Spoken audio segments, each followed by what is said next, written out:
রাজ্যস্তরীয় বাল বিজ্ঞান প্রদর্শনীর আয়োজন হলো মহারানী তুলসীবতী বালিকা বিদ্যালয়ে। এই বাল বিজ্ঞান প্রদর্শনীর আনুষ্ঠানিক উদ্বোধন করেন মেয়র তথা বিধায়ক দীপক মজুমদার। এই ধরনের প্রদর্শনীতে আয়োজিত সেমিনার শিক্ষার্থীদের মধ্যে বিজ্ঞান চেতনা ছড়িয়ে দেবে বলে জানালেন দীপক মজুমদার। আয়োজিত অনুষ্ঠানে তিনি আরো বলেন, মানুষের মনের সৃজনশীলতা এবং বাস্তবের মধ্যে মিল ঘটানোর একটি বিশেষ মঞ্চ এই বাল বিজ্ঞান প্রদর্শনী। এর আগে রাজ্যের প্রত্যেকটি মহকুমা এবং জেলা স্তরে এই বাল বিজ্ঞান প্রদর্শনী হয়ে গেছে। জেলা স্তরে যাদের মডেল প্রশংসনীয় হয়েছে এবং পুরস্কার প্রাপ্ত হয়েছে তারা এই রাজ্য প্রদর্শনীতে অংশগ্রহণ করেছে। এদের সংখ্যা প্রায় 22 জন বলে তিনি জানান। পাশাপাশি তিনি বলেন, এদের মধ্যে যাদের মডেল পুরস্কৃত হবে তারা রাষ্ট্রীয় স্তরে বাল বিজ্ঞান প্রদর্শনীতে অংশগ্রহণ করবে। সেক্ষেত্রে রাষ্ট্রীয় স্তরে আমাদের রাজ্যের ক্ষুদে বিজ্ঞানীরা উল্লেখযোগ্য স্থান দখল করবে বলে জানালেন এদিন দীপক মজুমদার। বাল বৈজ্ঞানিক যে প্রদর্শনী, তার বিষয়বস্তু, তার প্রয়োজনীয়তা, তার গুরুত্ব সম্বন্ধে পূর্ববর্তী বক্তারা বিশদভাবে আলোচনা রেখেছেন এবং কিছু কিছু ছাত্রদের উদ্দেশ্য বলার চেষ্টা করেছেন। আমি আন্তরিকভাবে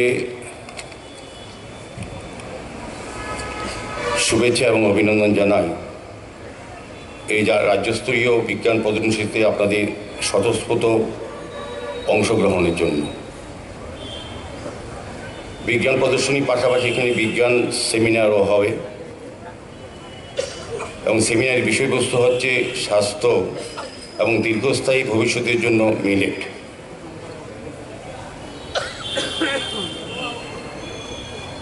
এবং দুটি বিষয়ের উপর কে সামনে রেখেই এই 52তম বাল বৈজ্ঞানিক প্রদর্শনী অনুষ্ঠিত হতে যাচ্ছে। আমার বিশ্বাস এবং প্রত্যাশা এবং ধারণা, এই সেমিনারে যারা অংশগ্রহণ করবে বা যে বিষয়বস্তু থাকবে এবং আলোচনায় যারা বিষয়বস্তু উপস্থাপন করবেন, তার থেকে যারা আমাদের স্টুডেন্টরা অনেকটাই এক্ষেত্রে সমৃদ্ধ হবে। বিজ্ঞান প্রদর্শনী হচ্ছে আমাদের কল্পনা এবং সৃজনশীলতার সঙ্গে বাস্তব অভিজ্ঞতার মেলবন্ধন ঘটানোর একটি বিশেষ মঞ্চ। রাজ্যের সমস্ত জেলার প্রতিভাবান ছাত্রছাত্রীরা জেলা স্তরে বিজ্ঞান মেলা অংশগ্রহণ করেছিল। আমি ডিস্ট্রিক্ট লেভেলেও ওই ডিস্ট্রিক্টে বিজ্ঞান মেলা প্রদর্শনীতে ছিলাম।